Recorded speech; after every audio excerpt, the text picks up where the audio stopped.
प्रबुद्ध भारत क्रांतीचे शब्दरूप. भीमाच्या लेखणीतून उतरली एक नवी विचारधारा. अंधाऱ्या गल्लीत पेटला समतेचा लख तारा. मूकनायक बोलला होता, बहिष्कृत जागला होता, पण प्रबुद्ध भारत सूर्यासारखा आसमंती तळपला होता. हे केवळ कागद नव्हते, हे अस्त्र होते धगधगते, गुलामांच्या मनातले स्वाभिमान जागवणारे नाते. बुद्धांचा शांतीचा मार्ग आणि क्रांतीचा तो हुंकार, अन्यायाविरुद्ध पुकारला होता शब्दांनीच एल्गार.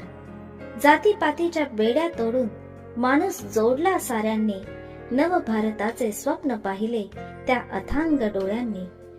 प्रज्ञाशील आणि करुणेचा हाच तो खरा वसा, इतिहासाच्या पानांवर उमटला विचारांचा आढळ ठसा.